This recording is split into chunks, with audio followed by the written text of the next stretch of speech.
And welcome in Week 15 Fantasy Roundup, ladies and gents. Here we go. Is that joke never going to get old for you? It never gets old for me. It's 100% old for the rest of us. I'm sure it is. I'm sure it is. And you've only told it 513 times. All your DFS plays, your opening week of the playoffs for many of you in your season-long leagues. Including us in Battle for the Belt. And if you're below 10th, this is a real good day to have a real good day. It's been fun. Tank. I'm not. Do you know what you need? What do I need? Yeah. Do you know what you need to make the playoffs? To continue on. You've already made the playoffs. Yes. Do you know what you need to continue on in the playoffs? No, I do not. Allow me to take a gander here at the. This is just in the standard one. Mm-hmm. I haven't looked at the eliminator yet. Yep. You need to outscore 10 people. Mm-hmm. The least of which you need to outscore by 200 points. Yes, let's go. That's just to have a shot at advancing. Let's go. Yeah. I have no idea where I am or what I need. It's probably nothing and not good. Feller, you are in 8th. You are 2 spots behind me, and you are about 40 points behind me. That makes sense because I've been throwing a lot of dart throws. Yeah, you're in grand shape to survive and advance to the elimination rounds. Excellent. Yeah. Also, not playoffs for you if you have a first round bye like I do in the Armchair League. Let's go. Yeah. I am giving many less fucks about season-long fantasy these days because, DraftKings is just the way to go. They pay us money for it. Oh, yikes. Maybe you should put those back on. Yeah. I'm not going to lie. I overslept, so I was a CP boy like 14 minutes ago. And Jeremy's got the glasses. I've got the robe. I came pulling in here like Bo Duke. Just fuck. Yeah, it was not good. Mm-hmm. And I'm in a very expensive car that she goes fast. Yeah, it's so nice. It's so nice. It is nice. He rolls up here in the caddy. It's like, whoa, Mr. Big Shit showed up. It is nice. You know what I learned? If you take it to pick up fast food, they'll shit in your dinner. Yep. Literally. Yep. They'll shit on you. You rich prick. Yeah. Fuck you. Hey, you know where you should go? Ruth's Chris, you fucking rich bastard. You know where you should not get your food? Here. Fuck you. So I'm going to do none of it right. How about that? Meanwhile, nobody ever asked, but that's my wife's car. She is quite wealthy, and I work in radio. So... she gives me an allowance. If NBA players making $40 million a year can buy chicken nuggies, anybody can buy chicken nuggies. No doubt. Let's fucking cool it. Let's just pump the brakes on the hate there. McDonald's doesn't care about anybody. They're, I had a sizable man at a Wendy's. and I want to ask Dave the same thing I asked Tank when I got it. And I promise you we'll get into fantasy football. We're giving you time to throw in some questions. Because I'm borderline non-functional and won't be for about 15 more minutes. When you pull up to the drive-thru at a fast food establishment, what do you expect them to say, Dave? They either repeat my order or ask for my total. No. So I'm talking about when you first pull up. What is the first thing they say? Yeah. Well, they usually tell me, welcome to establishment. What can I get for you? Yep. There you go. Yep. You know what I got? What? Wendy's. Oh, we're doing that. All right. I have an online order, which you would usually think they would go, oh, what is your name? You know what I got? Name. Wendy's. Oh, Wendy's. That would have made the story way funny. Wendy's. Just repeating Wendy's nonstop. Oh, I got some slack-jawed dipshit that only knows how to say Wendy's. He can only speak in one-word sentences. I don't know why. It's sad to me that they put you in charge of the drive-thru when the only word you know is Wendy's. Secret time. This is how we workshop Jeremy's stand-up when he decides to go back into stand-up. Yes. And this is what happens. We accumulate these jokes and stories, and then Jeremy takes them on the road with Bert Kreischer someday when he's too big for us. Wendy's. Wendy's. Oh, God, that's funny. That's fun. There's a great shot that will make it into a stand-up if I remember it. Yeah. That's the biggest problem. I don't have those member berries to remember jokes. I also heard his partner tell somebody behind me, I don't need your life story. I just want to know what you want to eat. And I would kill to know what led to that statement. What the hell did you say to Donnie the Jackass in the fucking drive-thru window that made him go, To get that? I don't need your life story. The easiest way to avoid all of this is what I do regularly at fast food now, because they created apps and they're like, where do you want it? And I'm like, just bring it out to my window. And I just pull into the spot where they're like, I'm parked in number 2. Just bring it out. It's like minimal interaction. That's what I usually do. I didn't have that. I didn't have that option because apparently the Wendy's here in Asheville, North Carolina had 4 whole people working it. They had no burgers.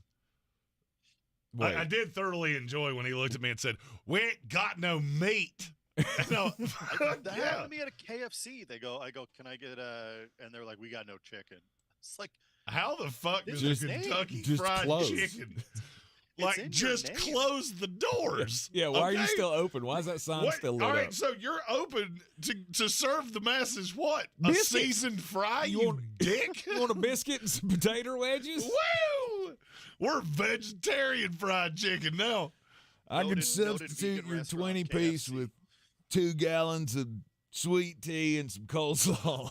Oh, No. that was noted vegan restaurant KFC. Kentucky Fried Vegans. All we got is sides. All right, Oh, we got its only side. It's only sides, just side dishes. That's That sounds that like was a my stoner. nickname in college. Only That sides. sounds like a stoner coming up with a restaurant idea, if I've ever heard one. It's Man, not we're a just gonna terrible serve idea. sides, man. We're just gonna serve sides. We don't kill animals, man. We just serve taters and corn. We've got our first super chat of the day.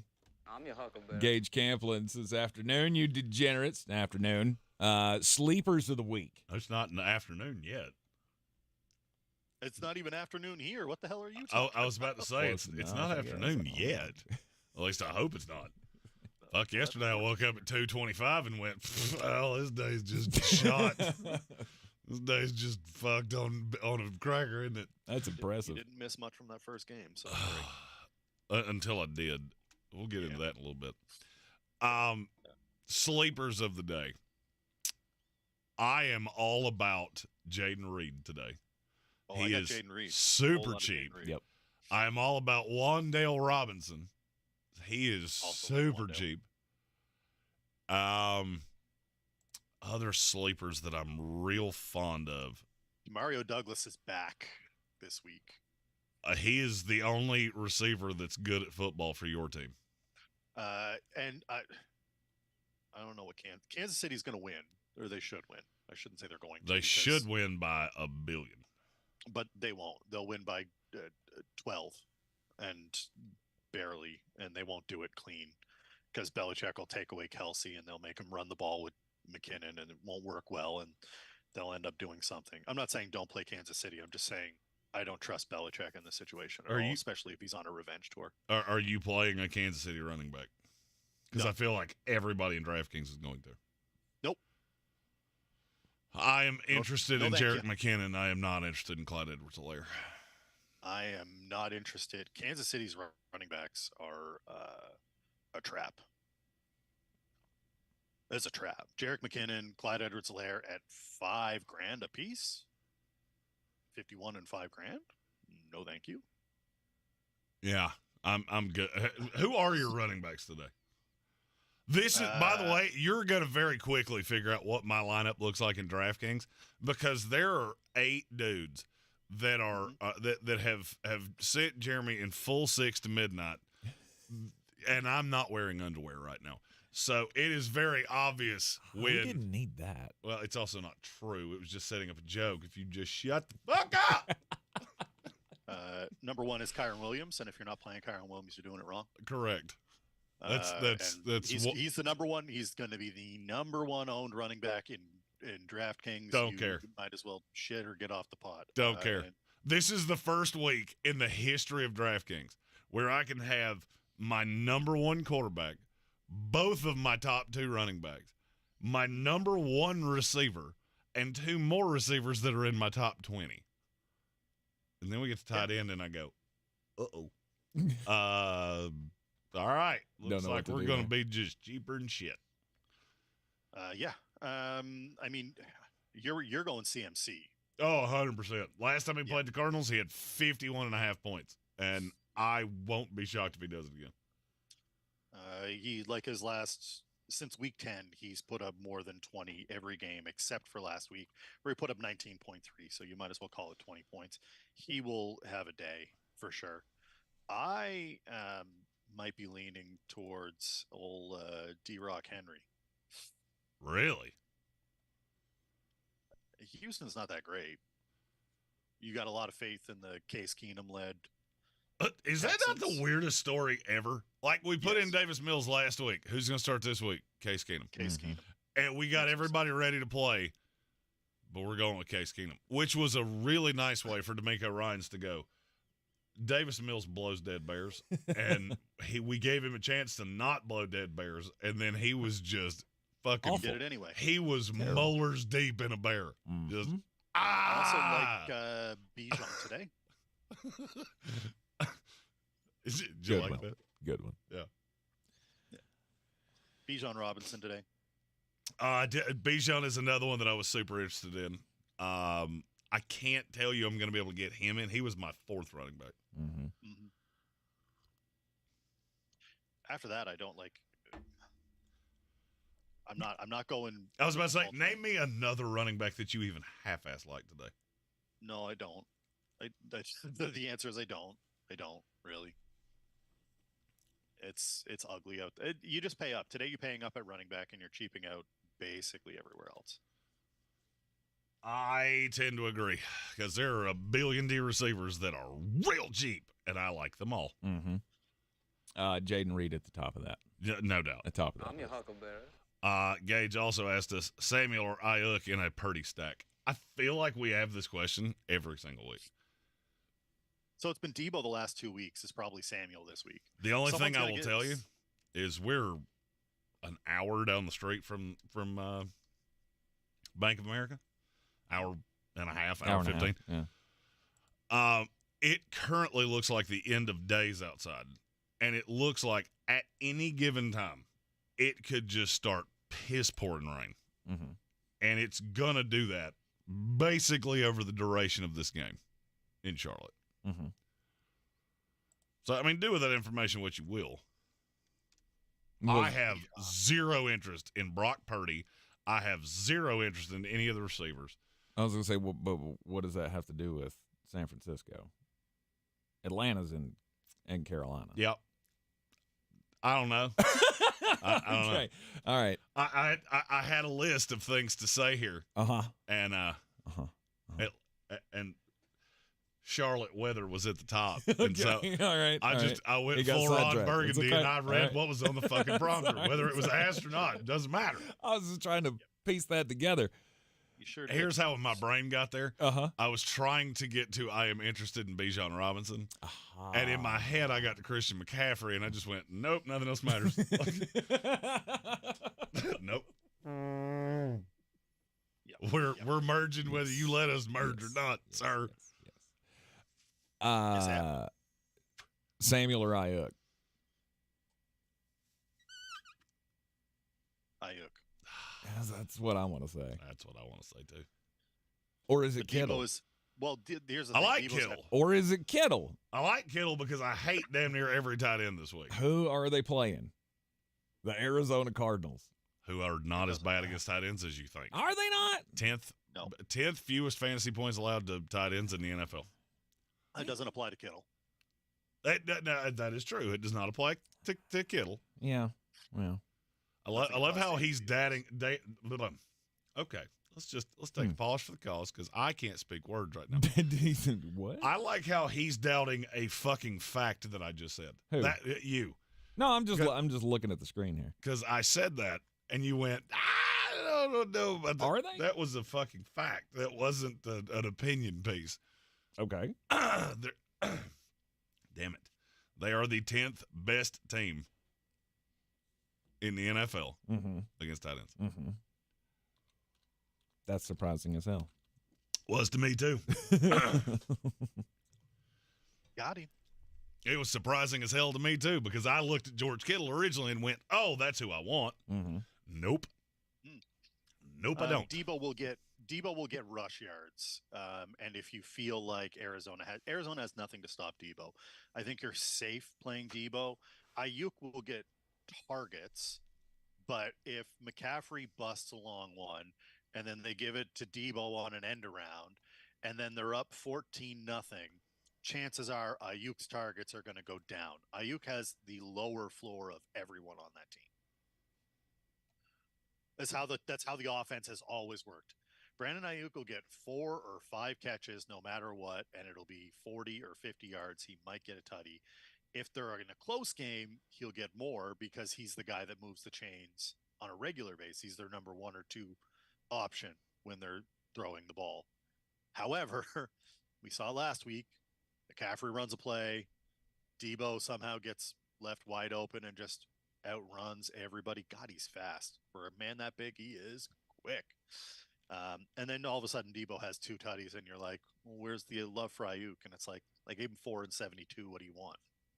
My fear with San Francisco outside of Christian McCaffrey is this game could be over in the second quarter.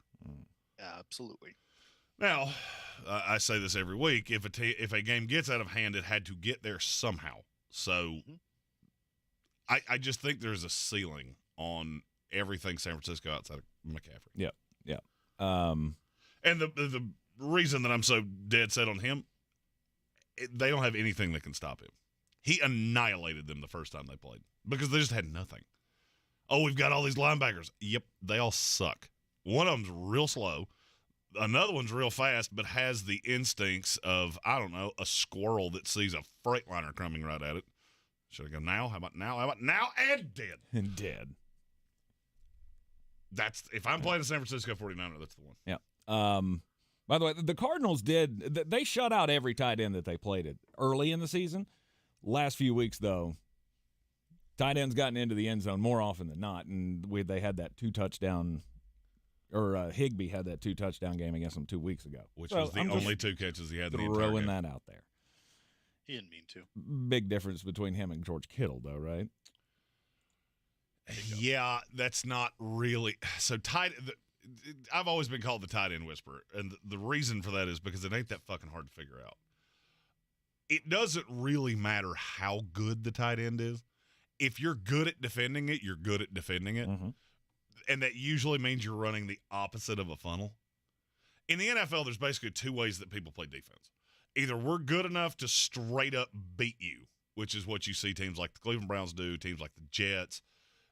Then there's something called a funnel.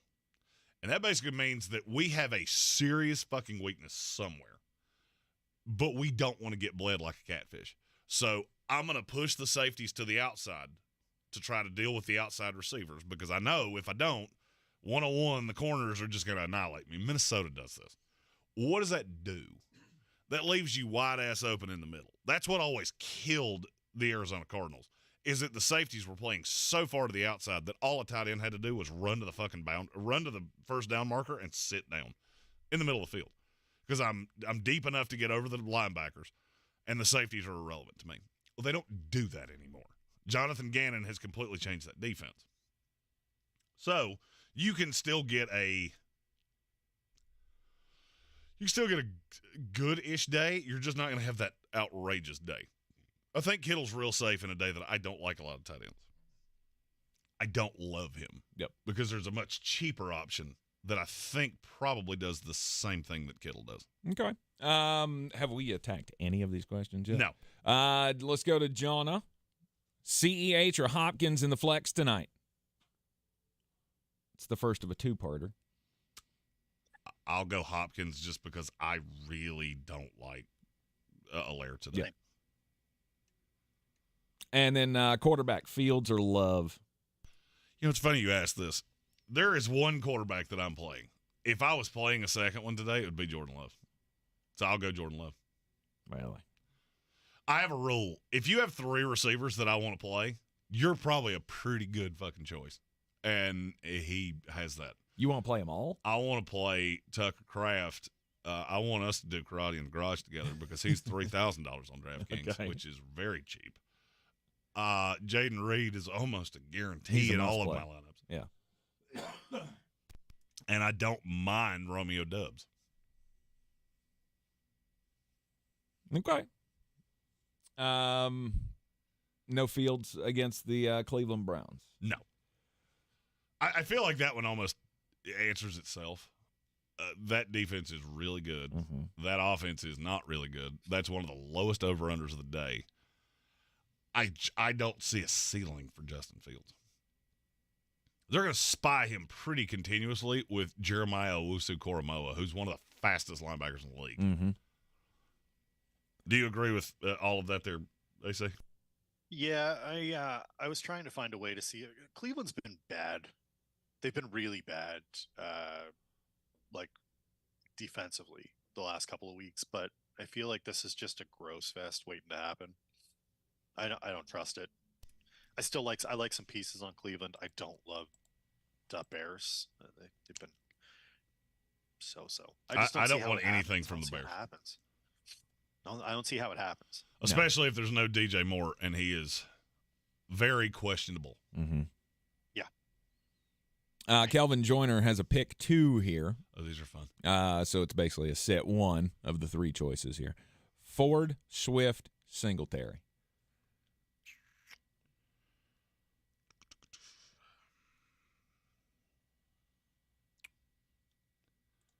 It's sit Singletary to me. I don't want really anything to do with Houston. Mm-hmm. C.J. Stroud is the straw that stirs that drink, and without him, I see a lot of really loaded boxes because I'm not overly concerned about Case Keenum. Can he beat you? Yes. Is he likely to do so? Not really. Not really. I think I agree. I would agree. Plus, everything went Jeremy's way yesterday, except Kevin O'Connell is a fucking idiot, and that didn't help me much. What did he do? Did you watch the first game? Pieces.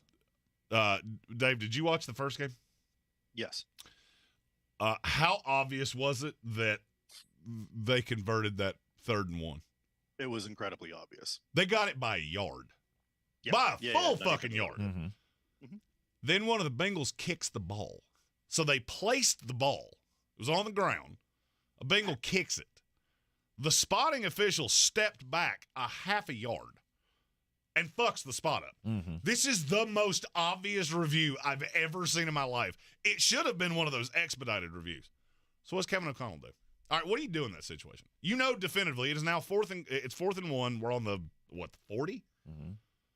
What do you do? Challenge it? Oh, you can't challenge it because it's Can't overtime. challenge it. Okay.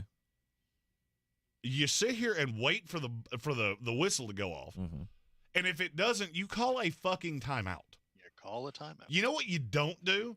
Run up and run the same dumbass play with 29 seconds on the play clock. I'll give you one guess which one Kevin O'Connell did. Mm-hmm. And Nick Mullins just got carted back. They picked him up and went, fuck you, little boy. Cincinnati ball, and you win. Yep. Minnesota should have had the ball 1st and 10 on the 40-ish yard line. They spotted it at the 42. It was the easiest call I've ever seen. My wife got to hear a lot of bitching about this. No, Because I couldn't believe it. Like, why are you at the line of scrimmage? Makes zero sense to me. This has got to be challenged. Mm-hmm. And when he snapped the ball, I swear blood just came pouring out of my ear.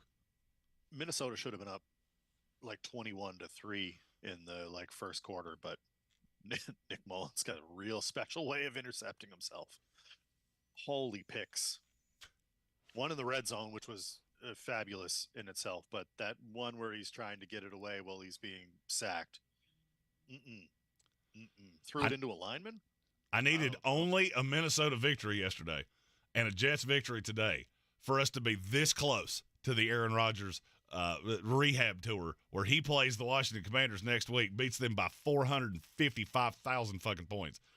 And I have a reason to give a shit about the NFL again. Mm-hmm. Instead, Minnesota goes, snap it quick. They'll never see it coming. Dumbass. Merry You draft, miss. dumb fuck. Oh. Kevin O'Connell. I want to punch him right in the face. Odell Beckham Jr. or Rashee Rice, full PPR. Rashee Rice by a whole lot. Sure. Yeah. Odell's not been bad, though. I think he scored double digits several weeks in a row here. Let's take Of course, Rashee Rice is the only He's the only receiver that the Chiefs have. Patrick Mahomes has, yeah. So I'm not saying you should choose him over that. I'm just saying that's not a bad question. Oh, no, I'm not saying it was a bad question. For me, it's just Rashee. Rashee Rice has almost become like a every week start. Well, I mean, sheer volume, right? Sheer volume and trust. You have to play that guy. Well, Mahomes trusts no one outside of him. Mm-hmm. So I think they're going to force feed Kadarius Toney early in this game. Dylan Fink. I feel like that's a new name. maybe we're in a meeting for sports. Welcome in. Feel free to comment your drug of choice. Mine is Fireball and Green Bay Packer receivers. All full PPR here. We got Pollard at Buffalo, Reed at Tampa Bay. That's one. James Cook at Dallas. That's the first one. So you got to pick. Say that again. You said a lot of names there. Are you going Pollard, Reed, or Cook? I can only have one? Drop one. Drop one. Okay. Shit. I'm almost on Pollard on that one. I'm not. You got to shit. Damn, that's a hell of a question. I'm Pollard and Reed on that one. I'm dropping Cook. I am too, but I don't love it. They have been fixated on James Cook here lately, mm-hmm. and that is one way that you can. I mean, I'm not going to tell you it's going to work, but that is one way to attack Dallas. Is hey, your linebackers are not awesome. All right, now there's a pick one: Waddle or Reed. Reed. I don't like anything Miami Dolphin today. I have such a weird feeling that they're going to lose to the Jets. And Dylan also needs a defense here. He's got Titans, Saints, Ravens.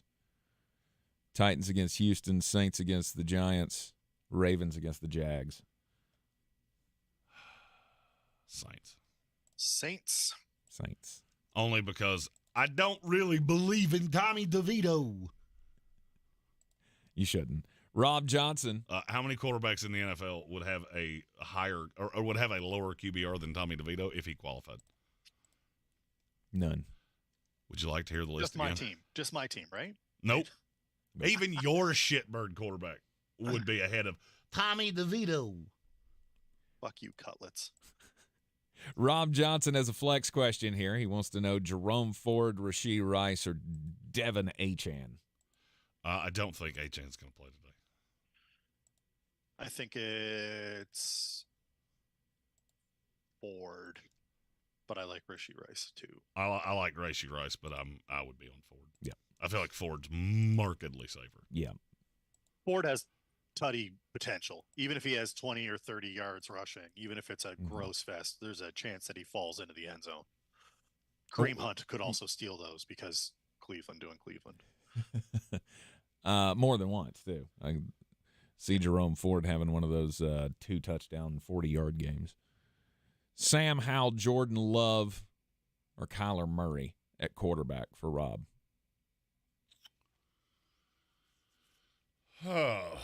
Jordan Love.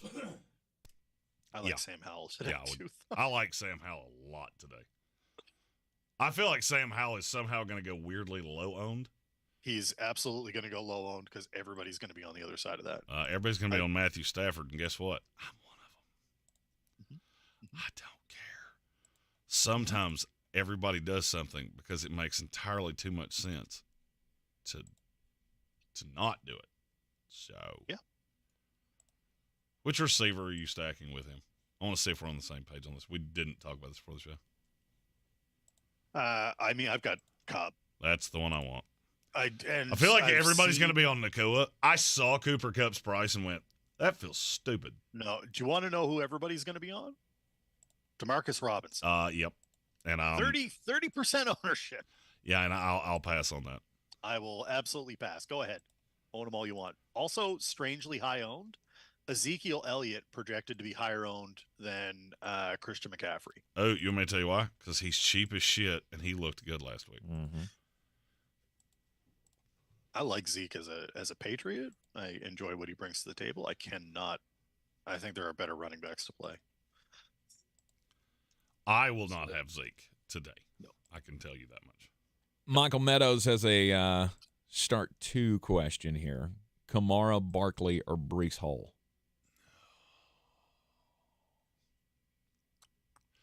Yuck. Start 2? Kamara's a no-doubter. I would almost sit Barkley in that scenario. Would you? Because Brees Hall showed me last week, hey, dumb shit, I'm really good at football when I have even a competent quarterback. Because I told you sit Brees Hall regardless, and then he went absolutely nanners. How much did he do last week? Oh, give me a minute, I'll tell you. Enough. He was quite good. 26. He was something like that. Okay. Yeah. All right. He had 40 yards, but he had 8 receptions for 86. 26.6. Damn. Yeah. All right.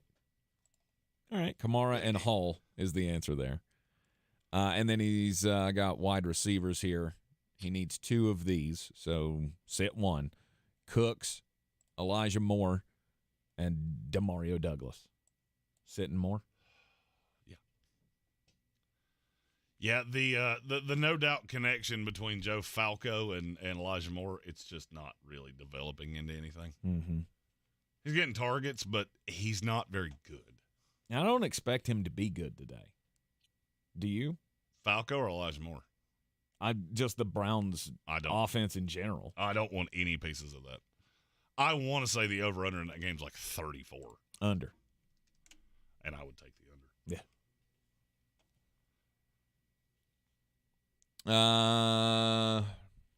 Michael Meadows got another need 2. Waddle, Flowers, Cooks, Douglas. Oh, by the way, the over-under in Cleveland is 37.5. I projected it at 34. Gotcha. I knew I had that number in my head for a reason. Okay. Waddle, Flowers, Cooks, Douglas. You got to bench 2 of them.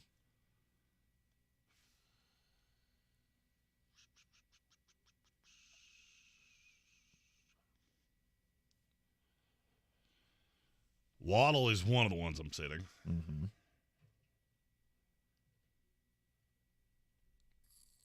Flowers the other. Demario Douglas is probably the other one. Demario Douglas. I don't trust New England. I mean, Demario Douglas is going to get Trent McDuffie. Mm-hmm. He's the only receiver that I have any fear of if I'm Kansas City. Okay. So, yeah, I would go Flowers Cooks.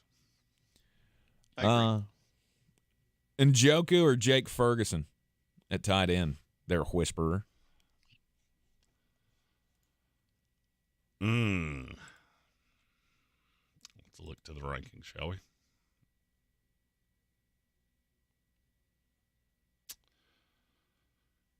I'm on Ferguson, but I'll defer to Jeremy on I this. am too. It's close. I have Njoku at 12, and I have Jake Turd Ferguson at 7. Well, it's very enticing after, Njoku blows the doors off of everything. You want to. Didn't play him last week, so I need to play him this week. Yeah. And in DFS, I think Njoku will be stupidly high owned. Because we just saw him go nanners. Mm-hmm. Elliott, Aaron Jones, Clyde Edwards-Helaire in a full PPR. Aaron Jones is probably not going to play today. Is he really? If he does, I will be nominally surprised. Wow. So they'll be without him and Dillon. Yes. That's why I love all of their receivers. Yeah. Because you're going to score points somehow. Who's the third there? Oh, what the hell is that kid's name? Like Tony Jones or something? No. No, he's in New Orleans. The hell is that kid's name? I can see his face, but I can't think of his damn name. Mm-hmm. Getting there as quick as my little computer could take me. Patrick Taylor. Patrick Taylor. The fourth running back is one Kenyon Drake. He's still in the league? I was Wow. today years old when I found out he played for the Green Bay Packers. All right. So, Juan, I think the answer there is Ezekiel Elliott. Yes.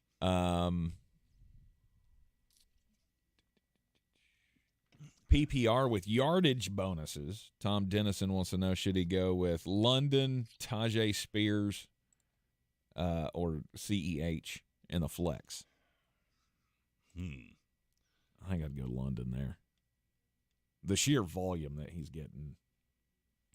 I know his quarterback sucks. Well, I mean, you say the sheer volume he's getting. He had 11 targets last week. He had 5 the week before. He's had over 7 exactly twice other than last week. Yes, Drake London was good last week. It's the second time he's been a usable piece for fantasy football all year. Oh, okay. And now, and just remember, it's going to be gross as hell in Charlotte. Oh, that's right. And you have Desmond Ridder playing quarterback. I forgot about your little tangent earlier. Your little impromptu weather report. Oh, yeah, it's gross. I keep looking out the window just going, man, ugh. I want to go home and take a aggressive nap. Just have a nap. So, what's the answer there? CEH? It's not CEH. I don't like him today. Tajay Spears doesn't get enough. Ugh. Doesn't get enough tote. It's London, but I don't like it. Evan Ingram or Trey McBride in a half PPR. Trey McBride. Tyson Carter. Trey McBride's becoming an every week starter. Yes. Also, he follows up with JSN, OBJ, or Pop Douglas in a PPR. Full PPR.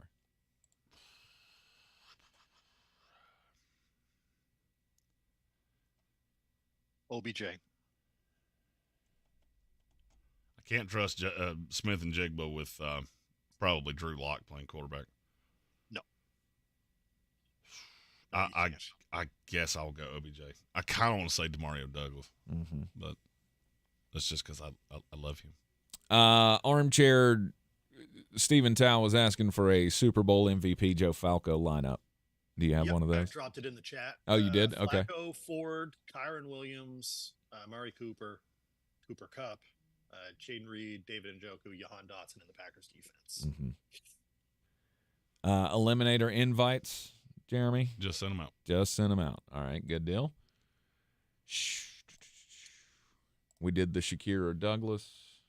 Somebody asked for an update on the standings in Battle for the Belt. Let me get back to that screen. In the eliminator, Justin Parton is sitting at 1. Zach Sawyer is 2. Q-Ball is 3. Is that Eric Miller? Maybe, yeah. Sure. Just another 00 is 4, and I am 5. And then in the standard contest, I'm going to give you the ones that can physically still win it without a small act of God. Grand Fan has a nice little lead going into the playoff rounds. David McPhee is 2. Q-Ball is 3. Rob Johnson is 4. Justin Parton's 5. I am 6. Just another 00 is 7. Trumpet Guy, which is Dave, is 8. And then 6 Tennessee, Michael Meadows, Dr. Genesis, Patrick Holt. That's probably the cutoff. Short of just an absolute act of God. Right. And we will be playing that one until week 18. Good luck to all of you, because I have 0 shot of competing. Let me put it this way. I could not set a lineup for the rest of the year, and I'm not sure Tank would catch me. Yes. With 4 full weeks left in the season, I am not sure I have to set a lineup again for him to not catch me.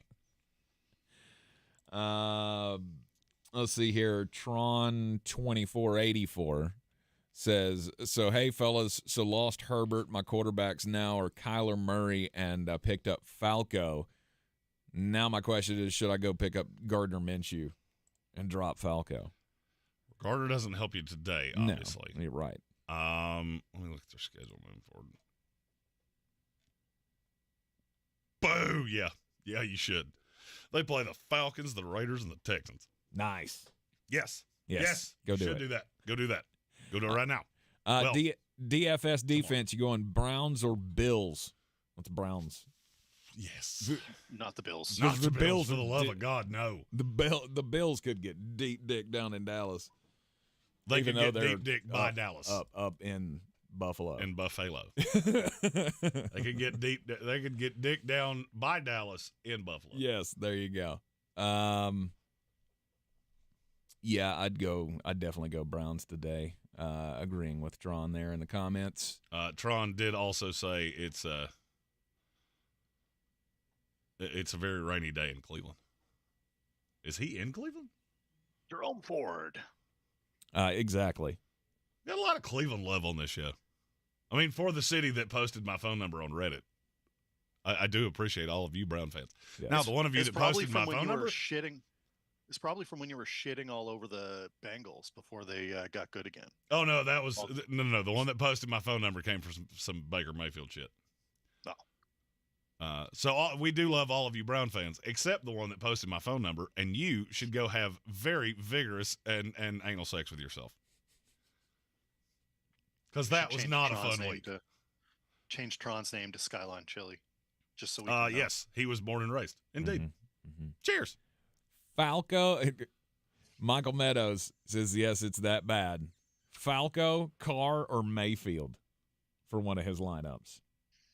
Oh, Mayfield. that is the definition of why I have almost just gone full Seacrest out on season long. Well, yeah, because we've lost. I mean, so many people have lost so many quarterbacks. Like, if you had, drafted Deshaun Watson and Justin Herbert, you're fucked right now. Yeah.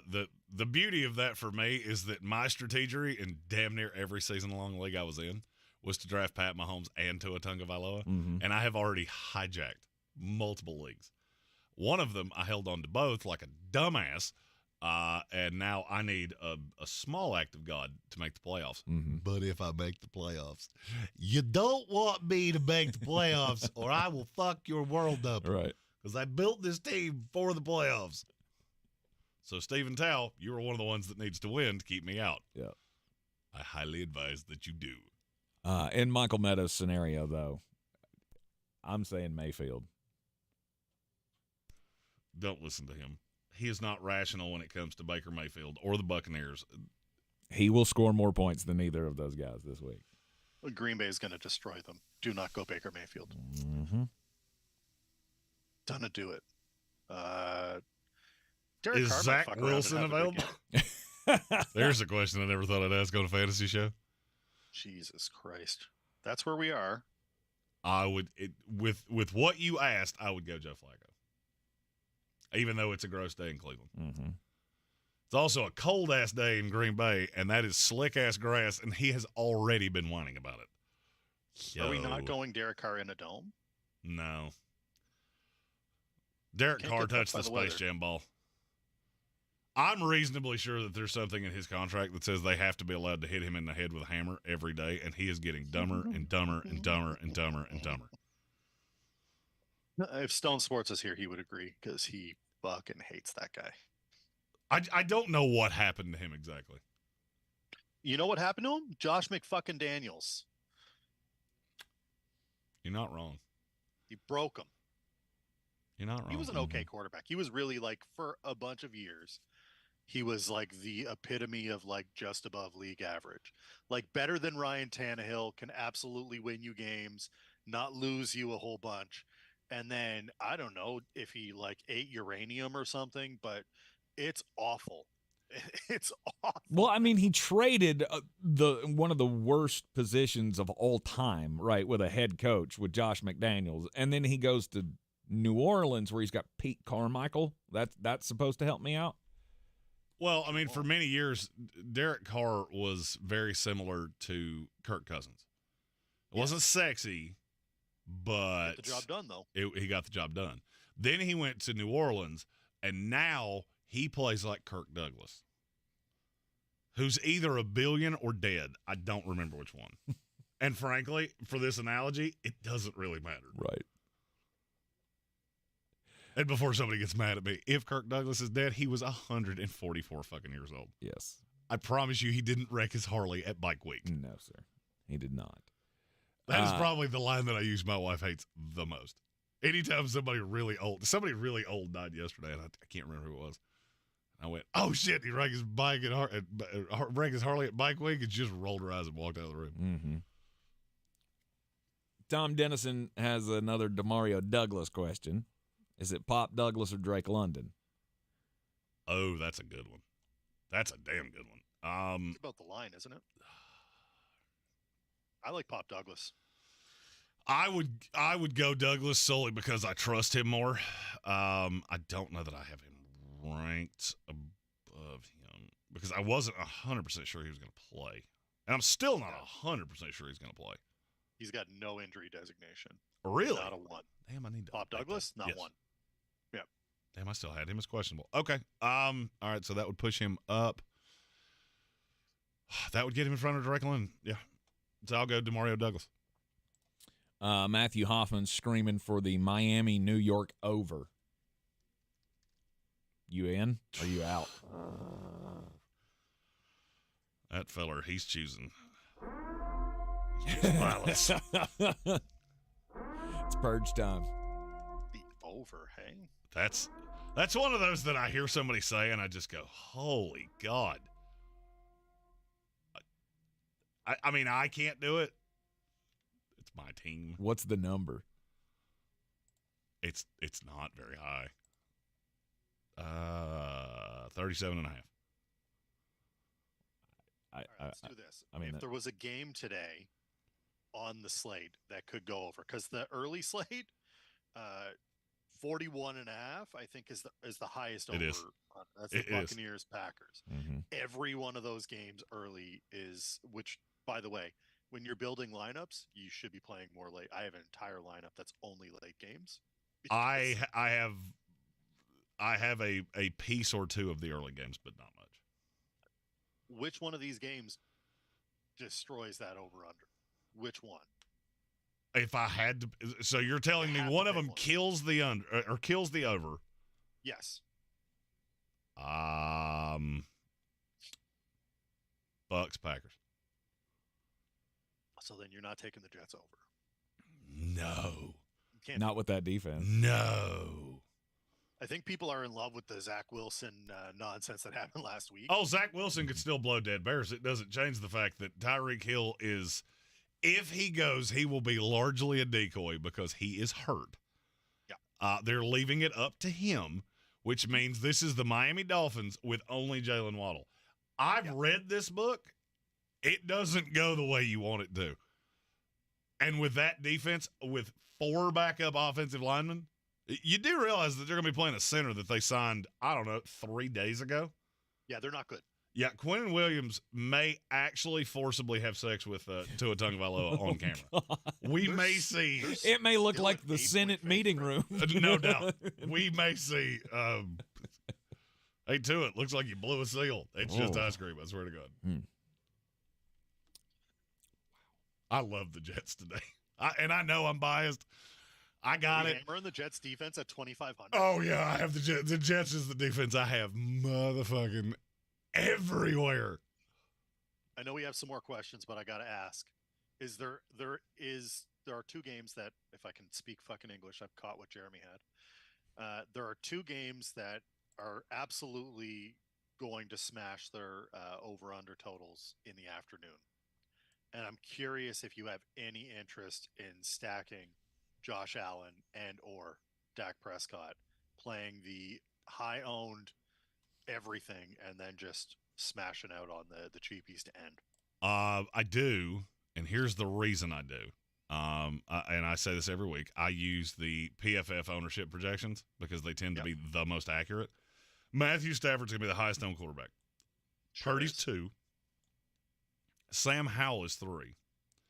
Yes. Then it falls off a cliff to Josh Allen at 4. Kyler Murray's 5. Will Levis is 6. Jordan Love is 7. Have you noticed that I haven't said Dak Prescott's name yet? Sure haven't. We do all understand that Buffalo defense is not good, right? This is not going to be a stereotypical Buffalo day. No. I'm going to tell you right now that I think that there is this big. So, this is not the same Cowboys team that we see every year where we're like, oh, they're good. And then they like blow. Like they have not had the kind of grumper you would expect. They're a good team. They're well-rounded. Offensively, they do a lot. CeeDee Lamb is a dog. Doesn't matter what you do to him, he's going to catch the ball. I don't see how you can't have at least one shot with a Dak CeeDee line, especially given Buffalo's secondary is always killed. I don't just mean today. I mean like it feels like every season for the last 3 years their secondary is hot garbage. CeeDee Lamb is another player that I'm absolutely hammered in love on playing today because I think he's going to be stupidly low owned because he's so expensive. He's expensive. I mean, I think he's the most expensive skill position player on the slate, isn't he? No, he's 100 behind Lamb, and then Tyreek Hill's 99. Yep. What's the ownership projection on Tyreek Hill today? 0.4%. That tells you the number of people that don't pay attention to injury reports. Yes. Colin threw in a super chat here. I'm your Huckleberry. So it's been a crazy 20 months. It's his 20-month anniversary. Indeed. Crazy 20 months. Says, much love. Indeed. Much love to you. It's crazy we've been doing this as long as we have. It is. There's almost 5,000 of you degenerates that watch us. It still Which blows we my thank mind. you for. It blows my mind that there are 5 people on this planet that would listen to the dumb shit that comes out of my mouth. Yep. Quarterback question here. Zach Wilson, Case Keenum, Bailey Zappi. That's back to Michael Meadows' quarterback conundrum. You taking any of those guys over Baker Mayfield or Derek Carr? Definitely no on Zap. No. That's going to be a no for me. Keenum could be interesting. Zach Wilson could be interesting, but you are riding the lightning. Mm-hmm. I still think it's Flacco. It is Flacco. You don't want it to be, but it is. That's just where it is. Yep. Matthew Hoffman is really confident on this New York-Miami over. Yes. Yes, he is. I'm not going to tell you not to do it. Here's what I will tell you, though. He said Miami will score 24 by themselves, which I vehemently disagree with you. 85% of the money's on the under. On about 50% of the tickets. Mm-hmm. This game has 17-13 Jets win written all over it. Yep. Yeah, look, the Jets have been Tua Tagovailoa's fucking kryptonite. I do not know what it is about this team. He has been hurt against them twice, and he has been god-awful in every other game he's played. Even the game that they just beat the hell out of Tim Boyle, he threw a pick six at the end of the first half and then threw another interception that led to the Fail Mary. And I got news for you. Zach Wilson ain't gonna throw that damn ball 10 yards short. Right. That boy's like that boy's like a 13-year-old kid that just found his goober. Mm-hmm. Doesn't know what to do with it. But my God, let it ride. Yep.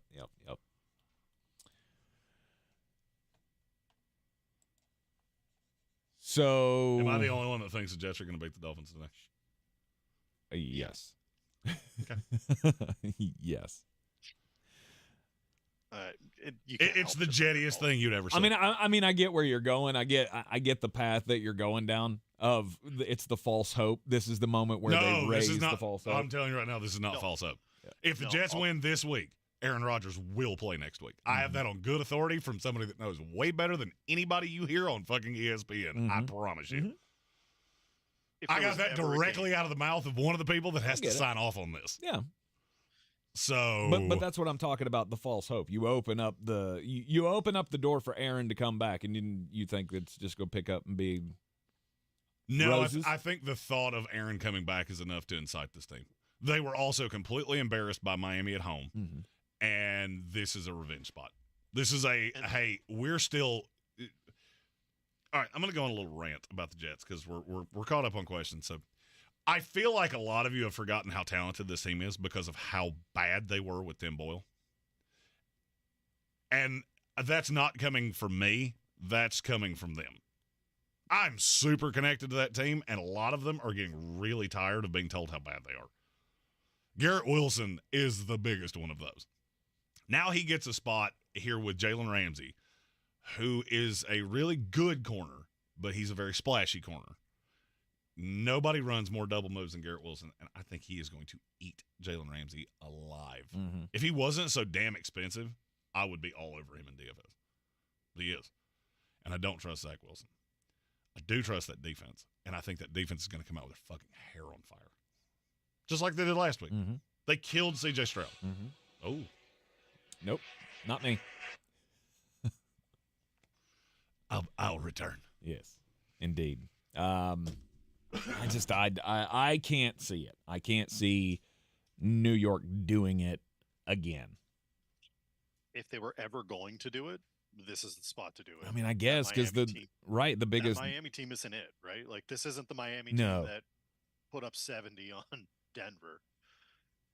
No, yeah, and if you keep going down the path of the criticism of the Miami Dolphins that they can't beat good teams, maybe it's not they can't beat good teams, maybe they can't beat good defenses, right? And so if they can't beat the Jets that way, then obviously I think you're looking. There's a chance it's not going to go their way. That offensive line is depleted. They don't have all of their weapons. People are dinged up. Oh, they'll be all over Tua. I think this is a look-ahead game for Miami coming in there going, it's a trap. It's built like a trap. Yeah, I mean, because you got the Cowboys and the Ravens and the Bills ahead, but I don't see how anyone gets that look past the Jets at this point. Because they're the Jets. I mean, I guess. Because of all the things that Jeremy had said just before, where we're looking at you're looking at a team that's been just walked all over despite the talent. And I mean, we can all agree that preseason on paper with Aaron Rodgers at quarterback, this team was still one of the defense was really good. Garrett Wilson was going to have a huge year because Aaron was throwing him the ball. The tight ends were going to perform. We were going to see Breece Hall have an incredible year. All of those things were ready to go. And then 3 plays in, it's a morally and physically deflating thing. I think emotionally they were deflated. They got the win, which was great. But then the team had to turn to the guy that they turned their back on. And we saw that with Nate Peterman, where they were like, too many picks, you're benched. And they're like, never mind, we need you. It kills your mentality as a quarterback coming in and out and in and out and in and out of games. And Zach Wilson said so much as, nah, I'm not really interested in playing again. Then he came out and balled out. And I don't think we're going to see that this week. But, this team has had a lot of up and down. Lot of up and down. So if this is the game that they're going to win, this is the game they're going to win. I think it makes a ton of sense to take the Jets here. That said, they're still the Jets, and they can still do jetty things. Even when they were good, they did jetty things. We're still talking about the Jets? Jets? We're not doing it. Yeah, we were trying to talk ourselves into doing it, and I don't think we can get there. We can't be on the Jets side on this one. Hey, I said a lot of nice things about your team, though. Absolutely. Look, I'm still wearing the. Tom Dennison asked, "How are if you're in Carolina, how can you be a Jets fan?" Well, I mean, you got to remember when I picked a team, Carolina Panthers didn't exist. The Atlanta Falcons were, I don't know, top 5 most annoying team in the league. They had Andre Rison and Deion Sanders, so they fucking talked a lot and they didn't win much. Yep.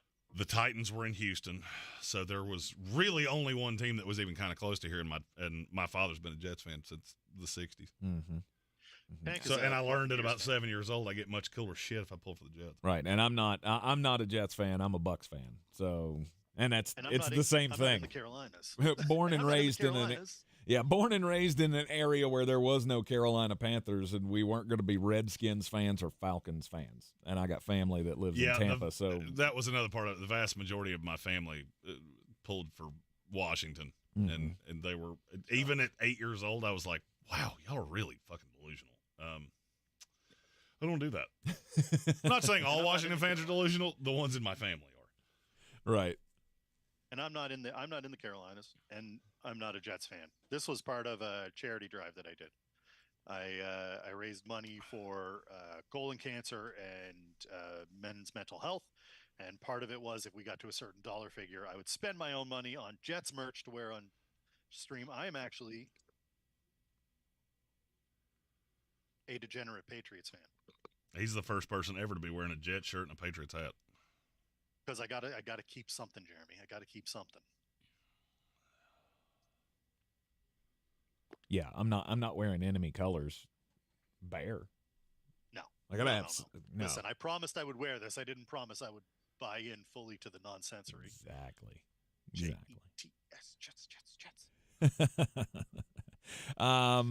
Flex play, Algier or Dortch? Jesus Christ. It's been a long time since we've had a great Is that a 20-team league?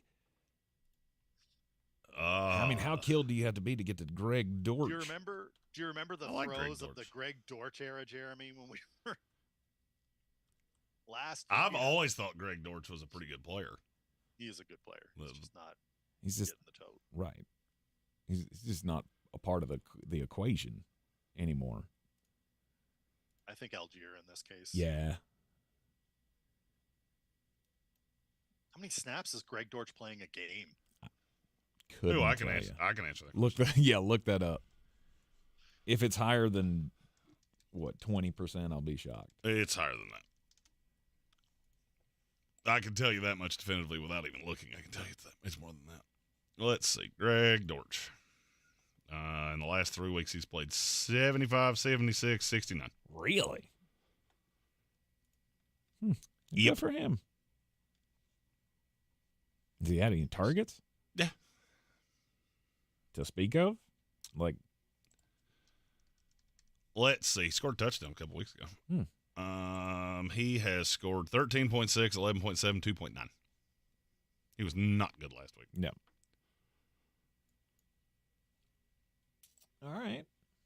Are there any games that we haven't discussed?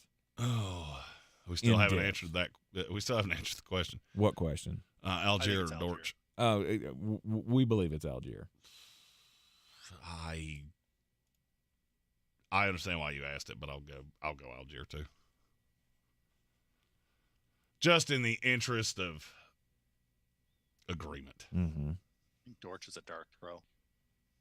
This could blow up in your face either way. No doubt. We haven't talked a lot about... Have we not talked about any game that matters in any way? No. We've touched on the big ones. Houston playing Tennessee is interesting, but I don't think the game is going to be good. I was going to say, is it fantasy interesting? Some parts of it are. What's your favorite part of that game, Henry? I like Derrick Henry. I think that we forgot Derrick Henry existed for a couple of weeks there, and he's been putting up 2 tutty performances every flipping week. And you turn around and you go, "I'm going to play Henry this week," and you go, never mind. And I hammer in Singletary, and then Singletary takes a shit in your punch bowl, and you look at Derrick Henry. He's got 2 touchdowns and 80 yards somehow. Yeah, three straight games he scored 2 touchdowns. Houston is just he didn't put the yards with it, so I guess it's just not getting attention. You know, you go 34 yards on 17 carries, you get the 2 touchdowns, and it's like okay, ho hum, right? Sam Laporta numbers: 3 touchdowns, no yards. Sam Laporta. Dog. He's good. Played him last night. He's good at football. He is good at football. You should. I mean, and if you're not playing Sam Laporta, I need to know why. He's good at football. Great at football. Be the example with a super chat. Oh. I'm your huckleberry. 2-quarterback league. Falco, Mayfield, Howell. Sam Howell? Yep. Yeah. It's Sam Howell by a billion. 2-quarterback, though. 2-quarterback. Oh. So Sam Howell's the no doubt. Yep. My vote's still on Mayfield. No, it's Flacco. It's Flacco. Yeah, don't listen to Tank on Baker Mayfield. You'll see. See what? You'll see. That he's a shit quarterback that's playing in cold weather, at which he has never been particularly good at. Mm-hmm. Against a team that is exponentially better than you. Exponentially? Exponentially better than you. Mm-hmm. Dave, will you please tell him that he has lost his fucking mind on not understanding how bad this Bucs team is? It's not good. You are weighted down in the shittiest division in the history of the NFL, and you're still 6-7. Mm-hmm. Which means if you played in any other division in the NFL, you would probably be 3-10. Mm-hmm. Have you heard me say one inaccuracy yet? No. Okay. Yes, exponentially better than you. I don't see how they're going to move the ball outside of Rashad White. Running backs have hurt Green Bay. And Rashad White's been pretty good lately. As pass catcher. But he's expensive. For As DFS, a he's rusher. expensive. That team is getting much better at running the football than they have been. I mean, you can roll your eyes all you want to. Yeah, because I watched the fucking film. Okay. You're not any Go better. watch the film. You're not and any see better. that this team is running the football against much the fucking better Panthers than and they the were. Falcons. Jesus Christ, it's 2 of the 4 worst rush defenses in the league. And that doesn't mean you're better at anything. It just means you've played 2 really god-awful dog shit teams. The last time you played a team that could half-ass stop the run was a month ago. Because the Colts suck, the Falcons suck, and the Panthers suck. The last time you played a team that was any good at this, you had 42 total rushing yards and averaged 2.4 yards a carry. You're not any better at this. Now, the good thing for you is this is another team that's not very good at stopping the rush. Rashad White's also super expensive. So I'm good. I'm good on all of it. You can listen to me. You cannot. They might accidentally win this game because Green Bay loves to fucking throw a grumper. I don't think it's happening today. But your delusional belief in this team, it kills me every single day. You do it every day. I can hear it in your voice when you do it, that you actually have a belief in this. I have not been wrong on the Tampa Bay Buccaneers since the day Todd Bowles took over this team. Not for 1 second. They win when you want them to lose. They win when I said that backwards. They win when you want them to lose. They lose when you want them to win, which is why they are going to lose today. Because now you're leading the division, and so they're going to shit in your punch bowl again. I have a belief on why that is, but he never coached me, so I can't verify it. Because he is a fucking moron that should be working at a marathon somewhere. How many times has Baker Mayfield thrown for more than 300 yards this season? Twice. No. Once. One time There you against go. Chicago in September. The last 3 weeks, 144, 202, 199. Yuck. Yuck. How many wins does this team have against teams with a winning record? What? It's None. Zero. This is- It's this is zero not- because Minnesota lost yesterday. Like the most passing touchdowns he's had, that he had a game against New Orleans. He had 3 tutties. He's taken care of the ball for the most part, but he sacked a bunch of times. Last 2 weeks have been better, but they have been bad teams against 2 of the bad teams that you should beat the snot out of, and you got wins, deservedly so. By 3 at 202 home yards. against the worst team in the NFL that I, honest to God, don't know if they even have a playbook. 202 yards and 144 yards. It's just not enough to, like, from a fantasy perspective, not from There's forget the nothing real there. football. Forget the real football perspective from it, because I'm not taking away the wins. The wins are still wins. You still got the victories. You're still in the division somehow. and absolutely understand wanting to have faith in your team to get a victory, because Green Bay, as Jeremy said, can lay grumpers. But strictly talking fantasy football, Baker Mayfield is 144 yards is not going to get it. And at that price range, I can get better. Mm-hmm. I can just get so much more value. No doubt. Than Baker Mayfield. Mayfield is, oh my God, he's 5,700. I can pay $300 more and get Matthew Stafford. Mm-hmm. That said, Baker Mayfield's still better than Bailey Zappi and Mac Jones. So yes, welcome. I would rather play him as, let's say, who's the worst quarterback that's going to play today? I would rather play him than Tommy DeVito, Jaron Hall. Yeah. Oh wait, they played yesterday. Fuck. Well, Tommy DeVito still can run. So for fantasy perspective, I don't have this stat in front of me. Mm-hmm. I could find it if I searched really hard. Do you know what Baker Mayfield's quarterback rating is throwing to Mike Evans? No clue. It's like 125.9. Okay. Do you know what it is to throwing to anybody else, 30. including Rachaad White, who he has dumped off a billion passes to? 30. It's like 61. It's horrific. Mm-hmm. Horrific. Baker Mayfield has officially slid into the role of Tim Tebow. People are not rational about it, and it makes my brain hurt. He still could win you the game, though, Tank. Yes. You could still be celebrating victory at Exactly. the end of this. It's just going to be like 150 that's the bad yards part. and a touchdown, and your defense did something stupid, and Green Bay had like 4 picks. Mm-hmm. Like, that's what's going to happen. That's how you're going to win this game. It's going to be ugly, and you're going to win 20-14, and it's going to make no damn sense whatsoever. But Baker Mayfield will absolutely, unequivocally not be the answer to the question, how did the Buccaneers win this game? Yep. I'm your huckleberry. Gage Campbell said the best part of the show is Jeremy shitting on Tank. It's not me shitting on him. It's and I'm really not trying to be a dick here. It's I know how well he knows this game, and I know definitively you were smarter than this. And I hate it for him because I have watched me do this with my team. I've also watched me do this with this coach, and this coach will shit on you every opportunity he gets. I swear to God, I think he does it on purpose. And just for the betterment of your mental health, I don't want him to get this football pulled out from underneath it. Mm-hmm. And I can't emphasize this enough. The loser in this is whoever wins this division. I've said that repeatedly. Yes. Pretty much since about week 4. Mm-hmm. And I'm getting afraid that you're going to be the one that does it. Of course we are. And it sets you back 2 more years. Of course it will. There is nothing I want more. And yes, I do enjoy shitting on Tank from time to time.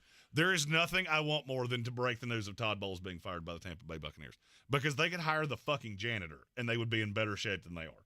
And in spite of all the things I say, I don't necessarily want to watch his sadness. I wanted to watch it after he got the Super Bowl because I was, a little bitter and jealous. Mm-hmm. But now I've seen all the Baker Mayfield I can that my tummy can take, and I hate it for him. Mm-hmm. Especially with his team. I would like to remind everyone, the only thing I said was that Baker Mayfield, in my opinion, will score more points this week than Joe Falco in a rain game against the Chicago Bears. And you're playing in a cold weather game, and he has always been horrifically bad in Maybe cold weather. so. Maybe so. But I'm just That's saying. not a maybe so. That's an actual fact. What? His QBR is 40 points lower when the temperature is below 40 degrees. Okay, I get it. But you always blow this up into, oh, you think your team's good. I have never said they're good. And never. Okay, so we have a third person here because this is the first time we've actually had this discussion with somebody else in the room. Dave, what would you say his belief on his team is just based on the things you hear him say? It's too high. There you go. That's all I've ever tried to say. It's too high because you keep telling me that this is the best team in this division. No, they're not. Okay. They are not. They may have the most talent. They are far from the best team. Mm-hmm. Everything You'd still be around you is favored by 40 exploding. points. You may accidentally win this division. It does not mean you're good. Doesn't mean you're better than any of these teams. If anybody else coached the New Orleans Saints, they would beat you by 30 points. No doubt. They don't. Three don't. levels of fandom in the world, and everybody thinks there's always 2. There's complete delusion. I'm going to win the Super Bowl, and That's usually 60% of people. Mm-hmm. And that's usually when your team has like a positive record and things are going well and you're basically from Kansas City up in the standings. And then there's the other side of it, which is my team's complete dog shit and fire everyone, and we need to redraft. And that's usually where the I bottom live. half of the league, or Cleveland, or the guys that have just been bad. Sorry, Tron. The Browns have been bad for a long time. Jets have been bad for a long time. There's this weird ground in the middle, and that's the worst spot to be. That's the maybe I'll believe a little bit. And quite honestly, it's the most painful because that's the one where your team goes out and beats a team they shouldn't beat. That's the one where your team comes in and goes on like they're on a winning streak. They're like 3 and 4 games up, and you're hovering around 7 and 6. They're Steelers fans right now, who are not any. The Steelers are not any good. Right. The Steelers are. I don't awful. know that any Steeler fan believes in them. No, but I'm married to one. There are some yinzers out there who are fully invested in we fired Canada, so it's got to be better. There's a whole bunch of 7 and 6 teams that are like, Buffalo is one of them. Buffalo is one of them where they're like, if we just win out, and Josh Allen has got enough skill and talent to do it. But like the reality is they probably shouldn't win out because they probably need to draft another piece or move on from the coach that hasn't gotten them over the hump in the last 3 years. But no one's going to say that out loud because, they keep winning games and whatever. That middle ground of bullshit hope is the worst place to be. And Tank, that is where you're stuck right now. 6 and 7, 7 and 6, whatever you want to be. You're at the point where you're going to win more games than you should. Mm-hmm. And you're going to have a little bit of belief, even though deep in the cockles of your heart, that you shouldn't. And you won't say it out loud. Believe. And you know why You and I can't. are so confident of this? Because I am actively doing it, and he's been doing it for 3 years. Where Yeah, I will never say what it is that I actually feel here, but you let little trinkets of it come out. And it is the shittiest feeling because it will always shit in your punch bowl, especially when it's coached by Todd Bowles. We beat Buffalo, and I was like, this is our Super Bowl this year. That's it.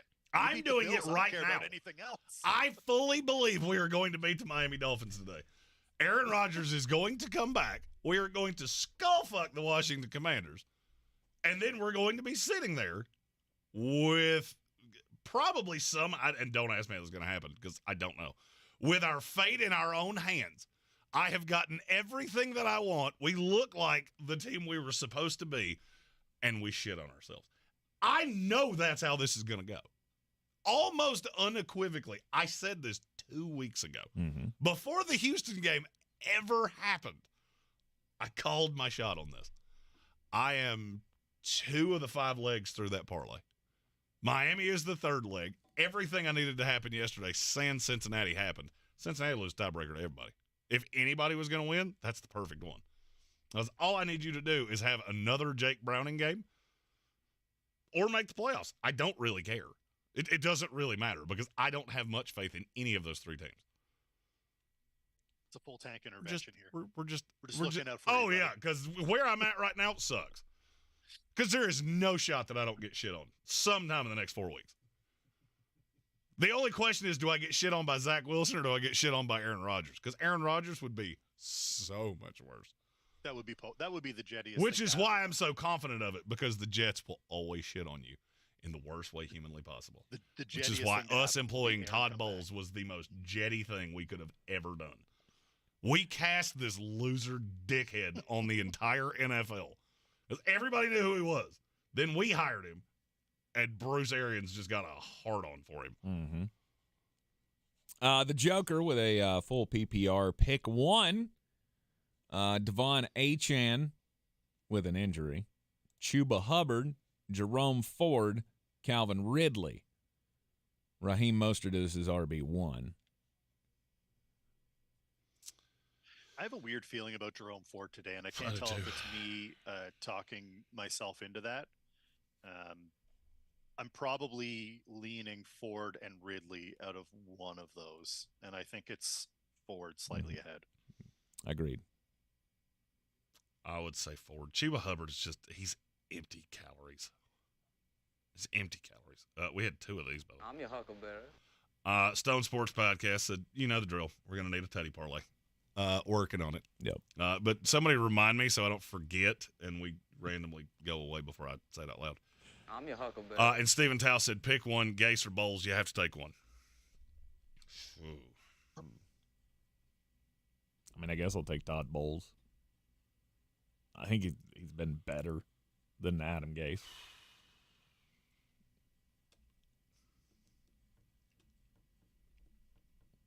Depends on what you're asking me.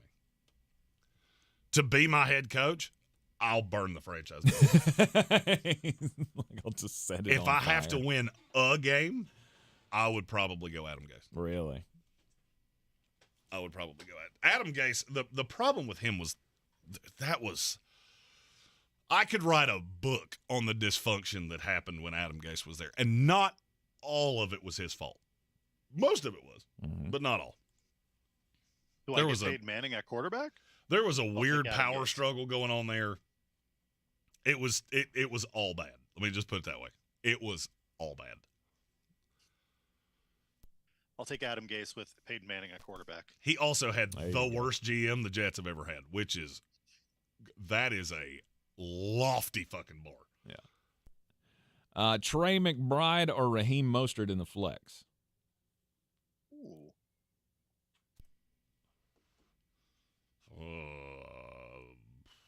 Mostert? Against the Jets? Jeremy's full on the Jets right now, so It's a higher- he's likely going to lean I think McBride. it's a higher probability that he Mostert's a better does player. something. Mostert's a better Mostert player. is the better player. Trey McBride's also like the third highest scoring tight end in the league over the last 4 months or 4 weeks. Yes. I don't know Who do that you I have- could sit Mostert. I just don't know that you should play him. I Hold on. don't Who do you think have people at tight understand end? how good that Jet defense is. Mm-hmm. Who do you have at tight end that you can't play McBride at tight end? That was going to be, and it could be a tight end flex where you don't have a dedicated tight end. Mm-hmm. Sure. Could be. I would say that's probably the most likely. Or you have a superstar, and Trey McBride was Entirely just possible. he was just a waiver wire pickup, and now you're in the position where you have to play him because he's scoring so much. He has he has Kelsey. Oh, yes, Kelsey. Jesus That's what I Christ. figured. That's what I figured. God, you draft well. I would go Mostert, but don't listen to me. The DraftKings of all times for you to go down. Like, really? Really? Your website's down at 11:30, really? There we go. It came back. I am trying to remember how this went the first time, and I don't.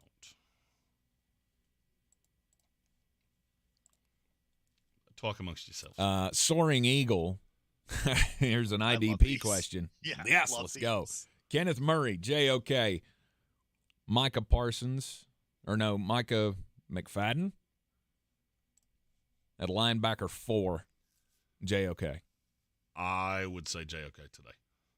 Yeah, definitely. Also, the Broncos shouldn't be anywhere near playoff consideration after last night. Don't worry, they're not. 5 pieces away from contention, he says. The Yes. same thing I told you last night. They were one of like 6 teams that were complete fool's gold. We have a team like this every single year, and I told you repeatedly that you cannot win this way with any modicum of consistency because you are offensively you're not doing jack shit. When you try to push the ball down the field, it honest to God looks like you just met each other. Jerry Jeudy has become one of the most infuriating receivers I've ever seen because I think he's forgotten how to play football. But yeah, I mean, Denver's not. They were the team that nobody wanted to see because they had that horseshoe up their ass. Oh, last night that horseshoe fell out, and Detroit beat you brutally. Mm-hmm. John says choose 2 of 3. Zay Flowers, Amari Cooper, Tyler Lockett. The not Lockett side. Cause I don't trust Drew Lock. It's Drew Lock. If it was Geno, I think I'd be okay with Lockett. He's consistent, but I think without Geno. I would be because it's Philadelphia. Mm-hmm. And now you don't have Darius Slay, and I can't imagine with how bad Slay and Bradbury have been, how bad does what's behind them have to be? I know one of them is Josh Jobe, Mm-hmm. and he is horror awful. I don't know what else they could trot out there, but Philadelphia is. Although with Job, he may not give up much, but the penalties will kill you. Yes. Unfortunately, you don't score points for penalties. Because I'm pretty sure every Philadelphia game I've seen this year, Josh Job has gotten at least one flag. Which is crazy because he doesn't play much. Exactly. Let's see here. Timothy O'Toole, Brandon Cooks, Dallas Goderte, or Kareem Hunt, flex and a half PPR if Olave is out. Holy Jesus Christ.